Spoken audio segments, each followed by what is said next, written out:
اقرب کی مثال، قریب کون ہوتا ہے؟ بھائی بہت قریبی ہے، لیکن بھائی باپ کے تھرو ہے، ڈائریکٹ آپ کا کچھ نہیں ہے. ڈائریکٹ آپ کے اولادیں ہیں اور ڈائریکٹ آپ کے والد ہیں. والد یا والدہ کے تھرو ہیں بھائی، تو یہ سیکنڈ لنک ہوا. پہلے لنک پر نہیں ہے. پہلے لنک پر لڑکا ہے، پہلے لنک پر لڑکی ہے، پہلے لنک پر والد ہیں، پہلے لنک پر والدہ ہیں. بھائی سننے میں بہت قریبی محسوس ہوتا ہے، لیکن دوسرے لنک پر ہے. والد کا لڑکا یا والدہ کا لڑکا، یہ تو بھائی ہوا. دادا کیا ہے؟ یہ بھی دوسرے لنک پر ہے. باپ کے باپ، ڈائریکٹ لنک نہیں ہے ہمارا. اس حساب سے تو برابر ہوئے دونوں. لیکن بھائی قریبی ہے، اقرب. اگر صرف خون کی رشتہ داری دیکھی جائے تو بھائی قریبی ہے، اس لیے کہ ایک ماں سے رشتہ ہے، ایک باپ سے رشتہ ہے. دادا سے صرف باپ کے تھرو ہے. ماں کا بیٹا، باپ کا بیٹا سیکنڈ لنک پر ہے، لیکن دو سیکنڈ لنکس ہیں. دادا صرف ایک سیکنڈ لنک ہے، سیکنڈ لنک پر وہ بھی ہے. تو رشتے کے اعتبار سے اقرب کی اگر ہم بات کریں تو بھائی قریبی ہے، دادا دور ہے. اسی لیے اس قربت کو محسوس کرتے ہوئے ہمیشہ جو حکومتوں کا رواج رہا ہے، بادشاہوں کا، باقی لوگوں کا تو نظر نہیں آتا لوگوں کو، بادشاہوں کا ریکارڈ میں ہوتا ہے. اگر بیٹا موجود ہو تو ولی عہد بھائی ہوتا ہے، سوائے اس کے کہ کوئی سیاست ایسی ہو جو رواج چلا آ رہا ہے، اس کے خلاف کسی طرح کی سیاست چلا دی جائے اور ان کو مار دیا جائے اور ان کو کر دیا جائے، ان کو قید کر دیا جائے. ورنہ بھائی ہوتا ہے اگلا جانشین شاہ کا، وہ بیٹا نہیں ہوتا. بھائی تو اتنا قریبی مانا جاتا ہے عام دنیا کے اندر. قرآن نے کہا یہ چیزیں جو چلی آ رہی تھیں وہ غلط. رشتہ بھائی کا زیادہ قریبی ہے دادا سے.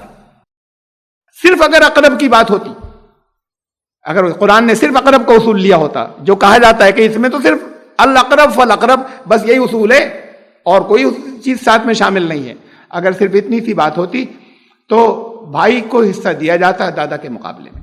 یہ ہے متوفی جن کی وفات ہوئی، ان کے ایک مرحوم والد ہیں.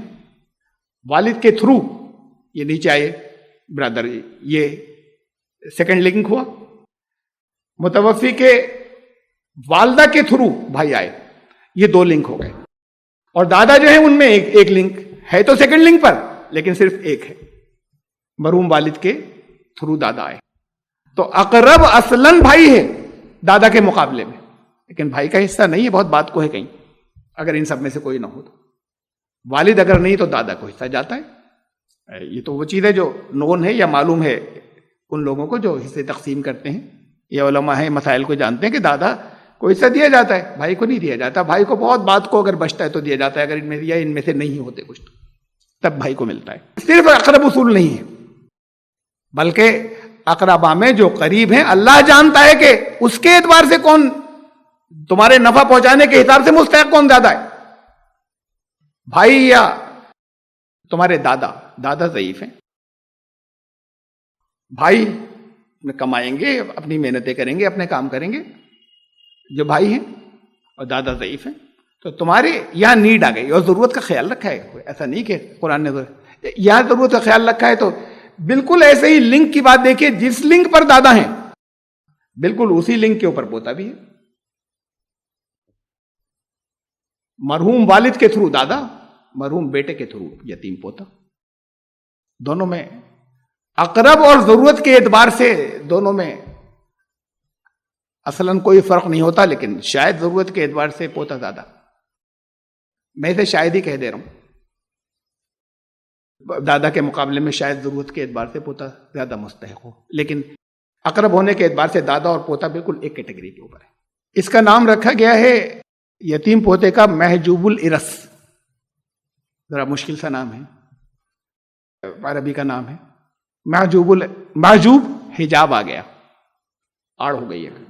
ارث ورثہ، ورثے میں حجاب آ گیا. والد کا انتقال ہو گیا تو ورثے میں ایک حجاب آ گیا. عجیب نام رکھا ہے. حجاب تو ہٹا ہے. جب والد تھے تو نہیں ملتا اسے ترکہ. والد ہٹ، یہ حجاب تھا، یہ پردہ تھا، یہ روک تھی. پوتے کو نہیں ملے گا، لڑکوں کو کسی کو نہیں ملے گا جو لڑکے حیات ہیں. تو یہ اس لیے کہ یہ حجاب ہیں ابھی ان کے بیچ میں، روک ہیں اور آڑ ہیں. جو پوتا یتیم ہوا وہاں حجاب ختم ہو گیا ہے، نام رکھا ہے حجاب آ گیا، محجوب الرس ورثے میں حجاب ہو گیا. اور اوپر کی لنک میں کیا ہوتا ہے؟ دادا کو حصہ نہیں ملتا، والد کو ملتا ہے. والد نہیں رہے تو وہ حصہ دادا کو جاتا ہے. یہ سب جگہ ہر ایک یہ یونانیمس بات ہے، یہ اس کے اوپر اتفاق رائے ہے کہ اگر والد نہیں ہو تو دادا کو حصہ جاتا ہے. اس لیے کہ والد ہیں تو نہیں جاتا، بھی حجاب ہے، محجوب ہیں وہ دادا. یہ حجاب ہٹ گیا تو محجوب نہیں بچے دادا. ایسے ہی جب لڑکا تھا، اپنے لڑکے زندہ تھے تب حجاب تھا، پوتا محجوب تھا. اور جب یہ انتقال ہو گیا، یہ ہٹ کے بیچ میں سے محجوب نہیں بچا، حجاب ختم ہو گیا. حجاب نام میں ڈالا گیا، محجوب الارث اس کا، جس کے ورثے میں اب حجاب آ گیا. انتقال سے تو حجاب ہٹا ہے، یہ ہٹ گیا، یہ ڈائریکٹ ریلیشن شپ ہو گئی. اسی بنیاد پہ دادا کو ملتا ہے کہ جب مرحوم والد ہٹ گئے تو ڈائریکٹ ریلیشن شپ ہو گئی. یہی دلیل یہاں پر آتی ہے، ہٹ گئے تو ان کی ڈائریکٹ. اور نیڈ میں برابر شاید پوتا زیادہ. نیڈ کی بات کی ہے قرآن نے، میں نے آپ کو بھی دلیل دی، شاید غور نہیں کیا گیا اس کے اوپر کہ نیڈ کی بات کی ہے قرآن نے، اسی آیت کے اندر کی ہے، بس اس کو اس آیت پہ ایسے غور نہیں کیا گیا تھا. پوتے پوتیوں نواسے نواسیوں کا حصہ دینے سے دوسروں کے حصے میں فرق آ جاتا ہے، جن کے قرآن نے مقرر کر دی. قرآن نے مقرر کر دیے تو نہیں آنا چاہیے. ایک مثال تو آپ نے دیکھی کہ قرآن نے جب مقرر کر دیے تھے تو وہاں اختلاف رائے ہو گیا، اور کسی نہ کسی ایک کے ذریعے تو آیا فرق دونوں گروپوں میں سے. اسے چھوڑیے اور دیکھیے مثال، بہت عام مثال جو ہوتا رہتا ہے. ایک عورت کا انتقال ہوا، ان کے ایک شوہر، 3 صاحبزادیاں، 3 لڑکیاں اور ماں باپ دونوں حیات. یہ قرآن نے رکھے ہیں حصے صاف لفظوں میں کہ والد کو آدھا ملے گا. یہ تو آپ گزر چکا ہے، آپ پہلے دیکھ چکے ہیں. والد کو آدھا ملے گا. اگر بیٹیاں 2 سے زیادہ ہیں تو ان کو 2/3 ان سب میں تقسیم ہوگا، ان کے لیے 2/3. یہ بھی صاف لفظوں میں قرآن میں ہے کہ اگر بیٹیاں 2 سے زیادہ ہیں تو ان کو 2/3 ملے گا. یہ بالکل صاف لفظوں میں ہے، اس کو کہیں سے استخراج نہیں کرنا ہے، ڈیڈیوس نہیں کرنا ہے. اور ماں باپ کا 1/3 دونوں کا ملا کر. اگر آئی تھی آیت کہ اگر اولاد ہے تو دونوں کا 6واں حصہ، یعنی دونوں کا ملا کر 1/3. اگر اولاد ہے یا بیٹیاں ہیں، یہ ہے، یہ حصے ملا کے ہو جاتے ہیں 1.5. یہ 2/3 اور 1/3 تو ایک ہو گیا، کم پڑ گیا، شارٹ پڑ گیا. مثال لے لیجئے 60,000 روپے تھے، 30,000 روپے آدھا حصہ شوہر کا، 2/3 2/3 40,000 روپے، 1/3 20,000 روپے، یہ ملا کے ہوتے 90,000. سرمایہ تھا 60,000. قرآن نے صاف لفظوں میں یہ پرسنٹیج گنائی ہے. تو یہ بات تو بہرحال ساتھ میں کہنی پڑتی ہے کہ نعوذ باللہ، کہ اللہ کو آگے کا یہ نہیں معلوم تھا کہ کیسے کیسے کمبینیشن آ جائیں گے. یا یہ تو ایسے آدمی کوئی بیٹھ کر کر لینا تو ہر کمبینیشن نہیں پکڑ پائے گا، کہیں جا کے گڑبڑ ہو جائے گی. اور یا حساب نہیں آتا تو نعوذ باللہ یہ 10ویں کلاس کی برابر کی کیلکولیشن اللہ تعالیٰ کو کہیں غلطی ہے. اب اس غلطی کا کریکشن کیا جاتا ہے. کریکشن کیسے کیا جاتا ہے؟ ارے اصول ہیں، وہ بھی قرآن ہی سے نکلتے ہیں، انہی آیتوں میں سے نکلتے ہیں. وہ جو اصول شروع سے چلے آ رہے ہیں ان اصولوں میں بعض ترمیموں کی ضرورت ہے، وہ قرآن سے ہی نکلتے ہیں اصول. ایک روپے کے کسی حصے کا بھی فرق کبھی بیٹھتا ہی نہیں. اللہ کا حساب ایسے ہی ہوگا، اللہ نے جو کچھ بتایا کبھی نہیں ہوتا. اب وہ کیا جاتا ہے ہمارے یہاں جو رائج ہے کہ سب میں سے کم کر دیتے ہیں، 30,000 کو بانٹ دیتے ہیں سب پر، اسی ریشیو میں بانٹتے ہیں، جس ریشیو میں ان کے شیئر ہیں اس ریشیو میں بانٹتے ہیں. اس ریشیو سے میں نے کیلکولیٹ کیا تو 6واں حصہ تو اس میں سے کم کریں گے، شوہر والے میں سے، یہ ہو جاتا ہے 16.67%. 2/9 حصہ اس میں سے کم ہوگا بیٹیوں والے حصے میں سے. یہ ہو جائے گا, یہ ہے 22.22%, اس میں سے کم کر دیا جائے گا. 11.11% 1/9 جو ہے یہ والدین والے حصے میں سے کم ہوگا. یہ کر دیا جاتا ہے, یہ ہوگا نہیں, یہ اب کر دیا جب جتنی شارٹیج تھی وہ برابر ہو گئی. 10,000 روپے کم ہوئے شوہر کے حصے میں سے, 13,333 روپے کم ہوئے بیٹیوں کے حصے میں سے, 6,666 روپے 67 پیسے کم ہوئے یہ پرسنٹیج سے شوہر کے حصے میں سے. یہ ملا کر ٹوٹل ایگزیکٹ 30,000 آتے ہیں. یہ 30,000 کی شارٹیج پوری ہو گئی. کم پڑ رہے تھے, سب میں سے کم کر دیے, اللہ نے حصے مقرر کیے تھے, کسی ایک کو بھی نہیں ملا اتنا. کسی اتفاق سے اعتراض کیا تھا؟ آبجیکشن یہ تھا کہ اگر یتیم پوتے پوتے نوازی نوازیوں کو اگر حصہ دیا گیا تو اللہ نے جو حصے مقرر کر دیے, فکس جو کر دیے ہیں, ان میں فرق پڑ جائے گا, پھر وہ اتنے نہیں ملیں گے. ارے آپ دن رات یہی کر رہے ہیں, اس میں تو نہیں پڑے گا, میں یہ بھی دکھاؤں گا. لیکن یہ دن رات ہمارے یہاں جو جس طریقے سے تقسیم کیا جا رہا ہے اس میں دن رات کم ہو رہا ہے, لوگوں کو نہیں معلوم ہے کہ کم ہوتا ہے. حساب لگانے والوں کو حساب معلوم ہے, کسی ایک کو بھی اتنا نہیں ملا جتنا قرآن نے کہا تھا. ایسی سچویشن بہت سی آتی کہ جس میں گھٹ جاتا ہے اور وہ گھٹ سب جگہ بانٹ دی جاتی ہے. یہ نہیں کرتے بانٹنے والوں نے, کبھی نہیں سوچا کہ کیا نعوذ باللہ اللہ کو یا تو حساب نہیں معلوم تھا یا وہ سچویشن نہیں معلوم تھی کہ ایسے ایسے بھی آ جائیں گے. کچھ بیٹھ کر نعوذ باللہ کچھ جو ہے بتا دیا تھا جس میں بات سچویشن تو علم میں نہیں تھی کہ ایسی بھی رائز ہو جائیں گی, اس کو کنسیڈر نہیں کیا تھا. اللہ کے حساب کے اندر نہ کمی ہوگی نہ بیشی. کچھ بڑھ جائے وہ ضرورت مندوں کو دوسروں کو دے دیا ہے تو ٹھیک ہے, گھٹ تو سکتا ہی نہیں, کبھی نہیں گھٹ سکتا. اس میں کیوں نہیں گھٹے گا؟ سننے میں تو محسوس ہوتا ہے کہ جب ابھی نہیں دیا جا رہا یتیم پوتے کو, جب دیا جائے گا تو پھر ان پہ تو اثر پڑے گا جو قرآن نے بتائے. نہیں پڑتا. قرآن نے پیسے فکس نہیں کیے کسی کے کتنی رقم دی جائے گی, قرآن نے پرسنٹیجز فکس کی, کتنے پرسنٹ. اگر فرض کیجئے کہ لڑکی کا بتایا کہ لڑکی کو یا عورت کو 1/3 ملے گا, تہائی, 33.33%.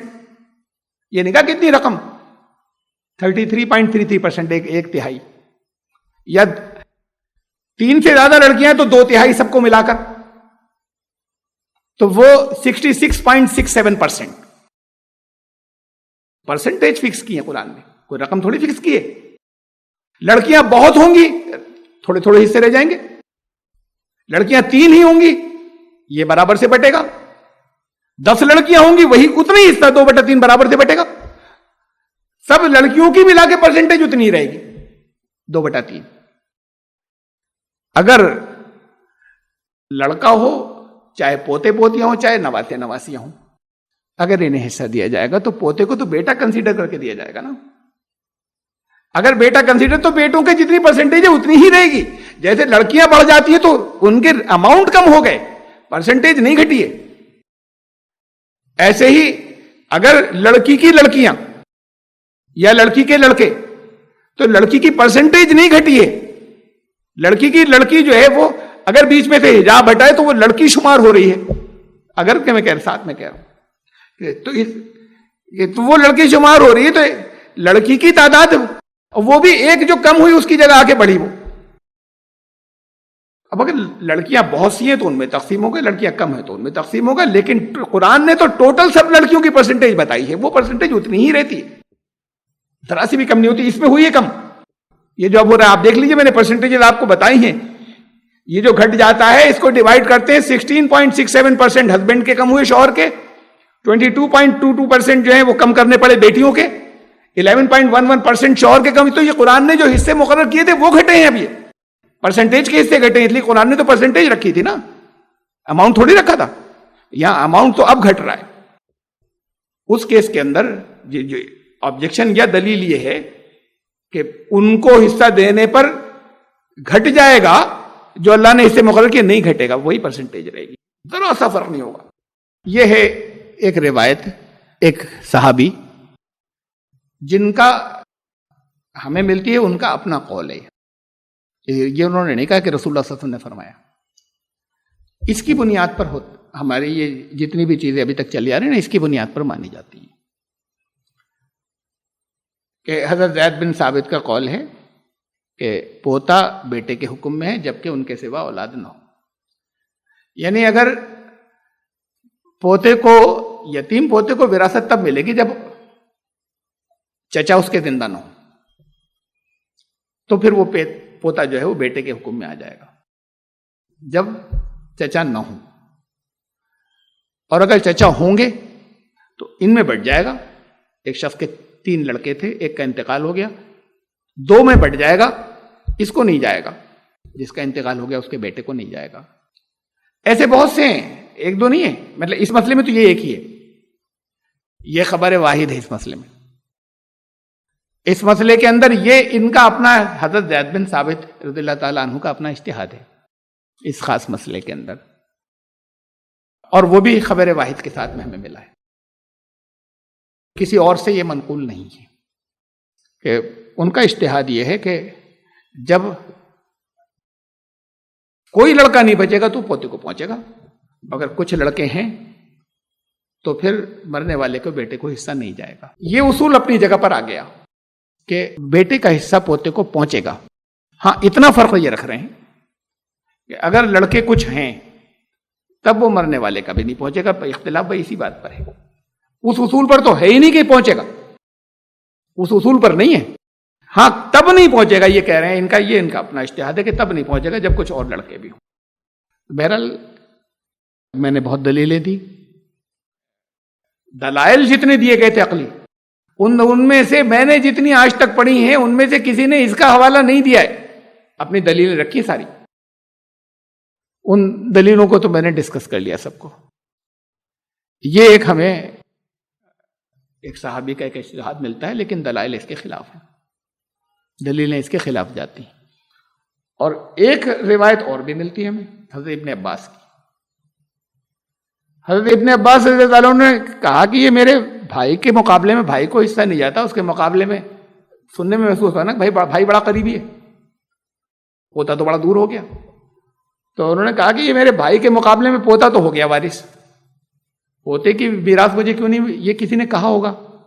اس کا تفصیل نہیں ہے. اس سے پہلے کے کچھ حصے اور ہیں اسی روایت کے، جس میں انہوں نے قرآن کی مثال دی ہے کہ پوتے سے ملتا ہے دادا کو، مطلب ملنا چاہیے. اسی طرح کی جیسے میں نے آپ کو مثالیں دی، حضرت یوسف علیہ السلام نے کہا کہ وہ سب میرے باپ دادا، تو ایسی انہوں نے سورہ یوسف کی ایک مثال دی، حضرت یوسف علیہ السلام کے قول کی مختلف آیتیں. اور پھر انہوں نے کہا کہ یہ پوتا تو ہوگا میرا وارث، لیکن پوتے کی میراث میں کیوں نہیں پاؤں گا بھائی. یہ پھر کسی نے کہا ہوگا، اس لیے ایسی بات محسوس ہو رہی ہے. اس لیے کہ امت میں تو کوئی نہیں کہتا کہ پوتے کی میراث نہیں ملے گی.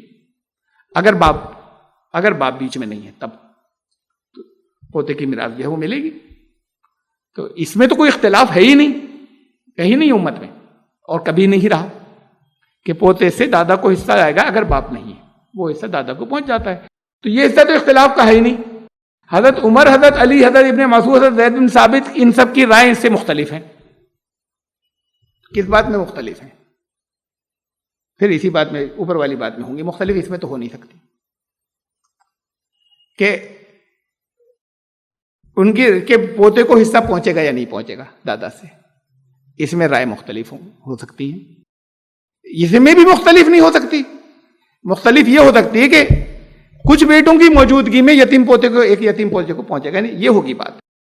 تو اس مسئلے میں حضرت ابن عباس کی ہمارے سامنے یہ بات آتی ہے.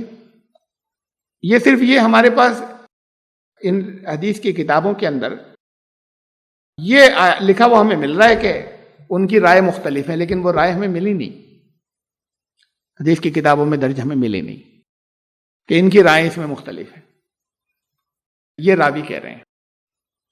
ہمارے پاس صرف زید بن ثابت کی آ رہی ہے، وہ بھی ان کی اپنی رائے ہے، اور ایک حضرت ابن عباس کی آ رہی ہے. تو ایک صحابی کی اگر وہ ہے تو ایک صحابی کی یہ بھی ہے. پھر انہی کبار صحابہ کے اندر ترکے کے سلسلے میں میں نے ایک اختلاف رکھا آپ کے سامنے بڑے صحابہ کے اندر، جس سے کہ بالکل بدل جاتے ہیں دونوں کے حصے. جن کو حصہ دیا جا رہا ہے ان لوگوں کے سب ہو رہا تھا کہ بالکل حصے بدل جاتے ہیں. تو اب یہ اجتہاد کے اندر تو دونوں صحابہ کے کس کو صحیح مانا جائے کس کو غلط، اس کی میں بھی بات ہی نہیں کر رہا. لیکن یہ اختلاف رہے تھے، خالی اتنا ہی تھوڑی ہے. کلالہ پہ بڑے اختلاف ہیں. میں نے یہ یہاں پہ گنجائش نہیں تھی وقت کی کہ میں آپ کے سامنے کلالہ کی بات رکھتا کہ کلالہ کسے کہتے ہیں. بعض صحابہ کی بات کر رہا ہوں، بات کے انہی کی بنیاد پر بات کے ہمارے تابعین و تبع تابعین و فقہا نے لیا. بعض صحابہ نے کہا کہ کلالہ اسے کہتے ہیں جس کے نہ والدین ہوں اور نہ اولادیں ہوں. بعض صحابہ یہ کہتے ہیں کہ نہیں، جس کی والدین ہو سکتے ہیں جس کی اولادیں نہ ہوں وہ کلالہ ہے. ایک تیسرا بھی قول ہے مجھے. تو یہ اور کلالے کی بنیاد کے اوپر پھر آیت نمبر 176 جو سورہ نساء کی ہے آخر کہ اس میں کلالہ کے حصے بتائے گئے. اگر ہم اس کو لیں کہ کلالہ اسے کہتے ہیں کہ جن کے والدین اور اولادیں دونوں نہیں ہیں تو بالکل دوسرے طرح کے لوگوں کو حصہ ملے گا. اور اگر اسے مانے ہم کہ کلالہ اسے کہتے ہیں کہ جن کے والدین ہو سکتے ہیں اولاد نہیں ہے تو بالکل دوسرے طرح کے لوگوں کو حصہ ملے گا. اس کے مفہوم ہی بدل جائیں گے بھائیوں کے. کہاں وہ کہیں بھائی سگے آ جائیں گے، کہیں بھائی سوتیلے ہو جائیں گے، تو مفہوم ہی بدل جائیں گے. آیت کے اندر ہے اختلاف. تو ترکے یا وراثت کے سلسلے میں تو اصل بات کیا ہے کہ رسول اللہ صلی اللہ علیہ وسلم نے فرمایا تھا ہم امی لوگ ہیں، لا نکتب ولا نحسب، ہمیں لکھنا نہیں آتا، ہمیں کیلکولیشنز نہیں آتی، حساب نہیں آتا. تو رسول اللہ صلی اللہ علیہ وسلم کے جو کلوزسٹ ساتھی تھے، ساتھ کے لوگ تھے، میں سب کو نہیں کہہ رہا، لیکن ان میں کی اکثریت یہ تھی کہ کیلکولیشنز وہ نہیں کلیئر ہوتی تھی. آپ کے بھی تو نہیں ہو رہی، میں مقابلہ نہیں کر رہا ان سے، لیکن یہاں یہ کمپلیکس کیلکولیشن آتی ہے تو نہیں ہوتی لوگوں کو کلیئر. آپ میں بہت انٹیلیجنٹ بیٹھا ہوگا اسے بھی نہیں ہوں گی. سپر انٹیلیجنٹ جنہوں نے باقاعدہ میتھس پڑھی ہے، میتھمیٹکس اچھی پڑھی ہے، ان کو ہوں گی کلیئر، وہ چاہے کم انٹیلیجنٹ ہوں آپ سے. لیکن میتھمیٹکس جنہوں نے اچھی پڑھی ہے ان کو کلیئر ہو جائیں گی. جنہوں نے اچھی نہیں پڑھی ہے ان کو کچھ فارمولے تو رٹا دیے جائیں، پرانے چلے آ رہے ہیں کہ اس کو یہاں گھٹا لیجیے گا، اس کو یہاں گھٹا لیجیے گا، اس کو ایسے کیجیے گا، اگر ایسا ہے تو کیجیے گا. وہ ان کے پاس ریڈی میڈ بنے ہوئے، اس سے تو وہ نکال کر دے دیں گے، لیکن وہ پرسنٹیج نکالنا نہیں جانتے. اگر معمولی پرسنٹیج دے دی جائے تو یہ ان کی بڑی اکثریت حساب نہیں جانتی تھی، کیلکولیشنز. یہ خود رسول اللہ صلی اللہ علیہ وسلم نے کہا. ان کی عظمت ہمارے لیے اس میں نہیں کہ دنیا کے سارے علوم کے وہ بہترین ایکسپرٹ تھے. ان کی عظمت ان کے تقویٰ اور ان کی دین کے لیے اخلاص اور محنت کی وجہ سے ہے ہمارے پاس. اس لیے نہیں کہ دنیا کے ہر علم کے اندر وہ دنیا کے سارے آنے والوں سے اوپر تھے، اس لیے نہیں ہے ان کی عظمت. ان کی عظمت، ان کے جیسا کوئی گروہ دنیا میں کبھی آئے گا نہیں. لیکن جہاں تک ان علوم کا سوال ہے جس میں خاص طور سے حساب اور ریاضی شامل ہے، اور پھر یہ بھی تو سوچئے کہ رسول اللہ صلی اللہ علیہ وسلم نے کسی دن اس کے اوپر، یہ فرائض کے اوپر کلاس کیوں نہیں لی؟ بھئی کیلکولیشن تو حضور صلی اللہ علیہ وسلم نہیں جانتے تھے، لیکن بذریعہ وہی بتا دیا جاتا کہ ایسے ہی ہوگا. ارے ان سارے حصوں میں کچھ مل ہی نہیں رہا حضور صلی اللہ علیہ وسلم کے پاس سے حدیث کے مجموعوں میں، تو بیٹھ کر صحابہ کی کلاس لیتے. وہ ایک سچویشن کی کچھ بتا دیتے، وہ دوسری سچویشن میں کمبینیشن بدل جاتا. رشتوں کے کمبینیشن تو بہت بڑے تبدیل ہوتے ہیں، ہر ایک کے یہاں الگ. پھر وہ کیلکولیشن ان کی سمجھ بھی نہیں آتی اس دور کے لوگ. کیلکولیشن تو حضور صلی اللہ علیہ وسلم کو بھی نہیں آتی تھی، لیکن آپ کو بذریعہ وہی معلوم ہوتا، آپ بتا دیتے لوگوں کو. وہ لوگوں کی سمجھ میں نہیں آتی کیلکولیشن. چھوڑ دیا، غور و فکر کرتے رہیں گے، جیسے جیسے وہ علم آئے گا اس حساب سے. اب ہوا یہ کہ ہمارے پاس اس دور کے لوگ، میں صحابہ کی بات نہیں کر رہا، اور اس کے بعد کے اس دور کے لوگ جو کیلکولیشنز یا حساب کے بہت اچھے ایکسپرٹ نہیں تھے، انہوں نے جو چیزیں فائنل کر دی، ہمارا اسی پر بیس چلی آ رہی ہیں آج بھی اصول میں. اس لیے گھٹتے ہیں یہ پیسے، اللہ کے بنائے ہوئے حساب میں نہیں گھٹے گا ایک روپیہ بھی. میں صرف مثال کے لیے بتاؤں آپ کو، اس میں 30,000 گھٹ گئے تھے. قرآن میں فکس ہے شوہر کا، صاف لفظوں میں پھر آدھا ملے گا. قرآن میں فکس ہے 2 سے زیادہ بیٹیوں کا کہ ان کے اندر 2/3 تقسیم ہوگا، صاف لفظوں میں. اور قرآن میں فکس ہے والدین کا کہ اگر اولادیں بھی ہیں تو والدین کو ٹوٹل 1/6 ملا کے چھٹا حصہ ملا کے دونوں کو 1/3 ملے گا. یہ فکس ہے. اب اس سے گھٹ رہا ہے. فرض کیجئے اس کی وجہ سے ہی کرنا پڑتا ہے کہ اس میں سے ہر ایک میں سے گھٹانا پڑتا ہے, تو ایک حصہ بھی اتنا نہیں ملا جتنا اللہ نے کہا تھا.